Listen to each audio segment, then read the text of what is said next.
We have risen from the ashes to school the masses. Hello everyone, welcome to another edition of the Scholars of Wrestling Show.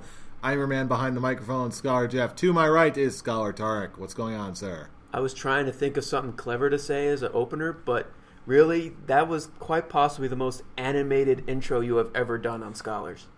Well, it was either this or trying to do a haphazard Matt Hardy impression. So which one would you rather go for? It's the question now. Which do you prefer, woken or broken? It is all the same to me. I'm trying not to do the haphazard Matt Hardy voice, but man, this week in wrestling was hype. V1. That's all I got to say. V1 has been broken. V1 delete. But anyway, before we get to all the deletion and fun and merriment thereof, first off, we need to start off this show right with a little bit of a segment that we like to call Backstage News. Indeed, let's go ahead, peek behind that curtain, and check in on a little Backstage News. No Brian. No Brian? No Brian. No. Broken meh? No. Broken meh. No. Yes, our buddy Brian is out on assignment, so we wish him you think he would have done a recovery broken from I'm sure he would. He definitely would have gone broken meh, especially with our introduction like that. Broken meh. Anywho, talking about this week in wrestling. Yes, that was a weird little snafu, verbal diarrhea there. But speaking of audio diarrhea, cha-cha-cha. Unfortunately, we have to say goodbye to a wrestling legend. He's not dead, but Jim Johnson, the famed producer of such classic wrestling theme songs, has now been released by the WWE after about 30 years of service. I always question, was it because he requested to be released, or did they just, okay, we no longer need you, goodbye? I don't think it's publicly known, and I don't know if we're ever going to find out for sure. All I know is CFOs is handling the business over there for the most part, and that's really it. And, well, of course, I had to post my little, I guess, memorial of his famous WWE career with one of my favorite tunes that he made with Val Venus's theme. Hello, ladies. Okay, I do have to. This question is going to have to be asked. Outside of Val Venus's theme, what are some of your favorite theme songs that he helped produce? Stone Cold, Taker. He did Jericho's first one, right? I think Jericho's first one was him too. Gangrel. Oh, Gangrel! I used to love that song. I think I still have my WWE Music Volume 3 that had... I know, I still do. Let's see. Was Steve Blackman on that one? No, Steve Blackman was not on that one. Actually, I don't think any of Steve Blackman's theme songs were on a CD release. Okay. I know one of my all-time favorites, the second... Actually, not just Mankind's first theme, but his second theme. It was sort of a remix version of the Ode to Freud theme. Mm-hmm. It was sort of worked up, and they had some guitars and drums in there. It was the theme that played after he won the WWF title for the first time. I actually don't remember that one. I remember. If you go back and listen to the theme that plays after that, when he wins, it's sort of like a remix version of it. Because I remember his first dark theme. I always just call it the Mankind dark theme. Yeah. It had a name, didn't it? Ode to Freud. Was that? Oh. I guess I'm thinking of his newer one. Was it The Crash? Yes. His newest one that you know now is called Wreck. Wreck. I don't know why it was... I always thought... Crash, Wreck, whatever. Whatever. Same difference. But yeah, I love... when he played, when they had a little documentary and he played his theme on a piano. And I'm like, wow, this is actually really, touching. I thought you were talking about that was the Undertaker's theme.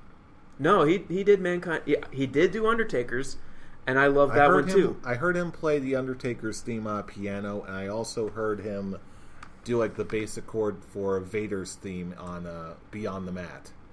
That yep. But I also have heard him play Mankind's theme.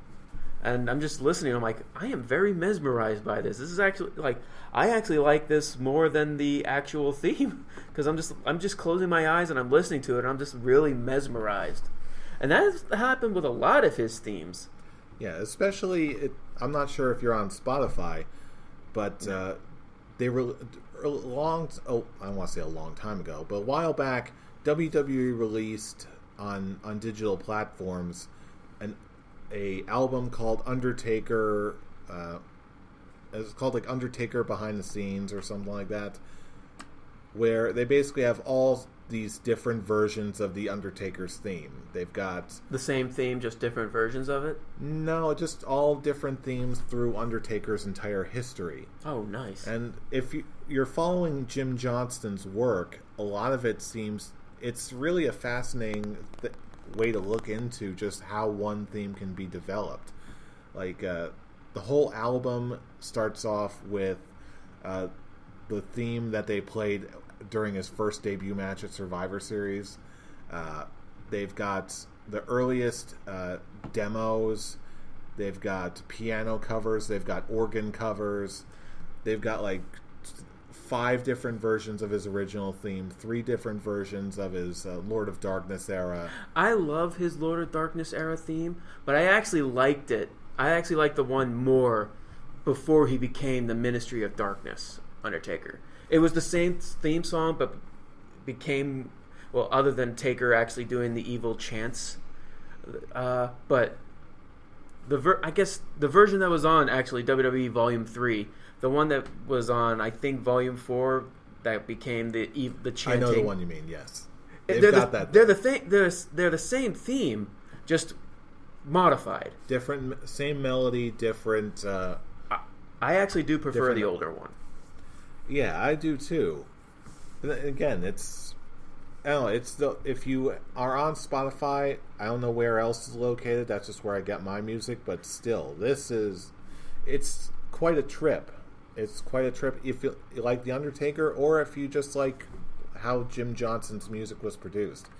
It's a really fascinating look, and it just seems like such a microcosm of the kind of work that Jim Johnston did over the years. A lot of memorable themes. Nothing more else to say. Way too many to count, other than... Okay, here's a scholar's quick talk, just like a parting shot for this.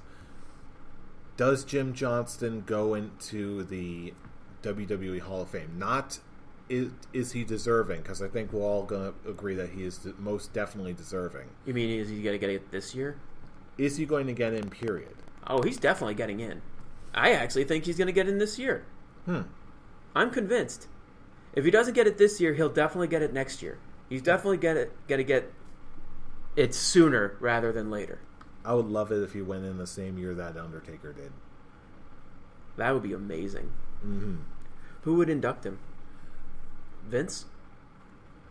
Honestly, I would love to see Vince. And if not Vince, it would have to be someone whose music was just a wrestler whose music just became so iconic that he helped bring to life. Taker.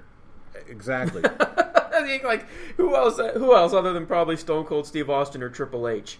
Yes. But it's Taker. Yeah. It would definitely be Taker. If it goes the way that... if Undertaker goes in the same year that Jim Johnston does, then they'll probably have to find someone else to do it. But before that, it'll just... I don't know.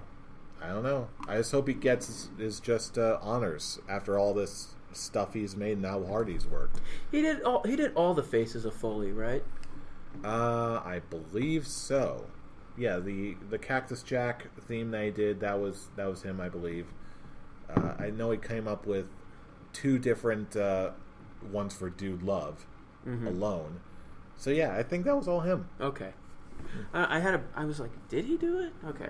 Well, again, we all know the name, but again, his hand reaches far. And all we can say is, Jim Johnston, you will be missed, and thank you for all your service. Thank you for all the themes. Yes. all the memories and all the themes of our childhood. I'm still going to be listening to Val Venus's theme song till the day I die. If you're lucky. What do you mean if I'm lucky? I have it. You'll go. I know. If you're lucky, you'll... Never mind. Val Venus's theme song will be the theme when they put me in the ground. Hello, ladies. Hello, ladies. As they're lowering me in. You know something, ladies. Something rigor mortis. The Big Valboski. Remember when he went under just the Big Valboski for a small period of time? Yes, I guess they were trying to make him more PG friendly, I guess. I don't know. Val penis. Yes, that's exactly what it is. But anyway, speaking of honors and awards from people who deserve it, this happened just recently. It was just recently announced that The Rock is going to be inducted into the Hollywood Walk of Fame. He's going to be getting a star on there. That's very awesome. Yeah, I actually read about this yesterday. Man definitely deserves it. He's the big draw of Hollywood right now. What are you looking forward to seeing more? Jumanji or Rampage? That is a good question. I would say I was going to throw it in Scholars Quick Talk, but it's non-wrestling. Well, it's The Rock. I guess it technically can be wrestling. The Rock is always wrestling related. Okay. But yeah, which one would you want to see more? Or do you want to see more? Honestly, I want to see Rampage more. Me too. Yeah, because Jumanji looks like it could be an interesting family flick, but it's not going to have the exact same kind of charm without Robin Williams. And not for nothing, just the whole idea of Rampage, it looks like it could be a fun little popcorn flick. Plus, it's basically an American kaiju film. How often do we see those anymore? It made me want to play the old game. Yeah, honestly, the old game is always a classic. I kind of want to do that now. Like the arcade, like the old arcade version, not the newer one that came out on GameCube. I don't know. I know that one. I'm pretty sure that one got an arcade release. I remember playing it at my local arcade a long time ago. Good times. But I remember climbing up, eating people, beating the shit out of buildings, beating the shit out of each other. Yeah, that was a fun little game. I'm just amazed that they're actually making a movie out of that. But at least they're doing something. Hey. Like they throw. It's like, that's the most cheap story we can do. It's an alien thing that made them bigger. Okay, why the hell not? And it has The Rock and Negan in it. Oh yeah, I keep forgetting he's in that. I was like, okay, this could be fun. It's gonna be so bad. It's gonna be so dumb. It's gonna be stupid fun. Hey, I'll still get in line to see it. Yo, me too. I actually do want to see that more than Jumanji as well. Get a big old thing of popcorn, watch The Rock try and talk down a giant gorilla and a lizard and a wolf. It'll be fun. Either way, congrats to The Rock, assuming you even hear our voices. Well-deserved. Yes, well-deserved. People's champion. Yeah, I'm trying to think. Can anyone think of a bad thing to say about The Rock at this point? No, you really can't. He's untouchable. I mean, Dave can. He finds some things to say. Okay, there's one. But whatever. But his anger goes towards The Rock, the wrestler, not The Rock, the entertainer person. Yeah, whatever. Even then. There you go. I still can't say anything bad about the People's Champion. I can't. I'm sure we can find something to look for, but we're going to be waiting a long time. He's not our best friend. That's the only thing I can say. He's not giving me money right now. Yeah, there you go. Money that he rightfully earned, damn it. Now I go to Los Angeles, become friends with Nick Mundy, just so I could be friends with The Rock. And one day Nick Mundy will wake up in a cold sweat and realize he's just using me for my friendship with The Rock. What is this madness? How dare you? How often do you have The Rock marry you? I'm working on it.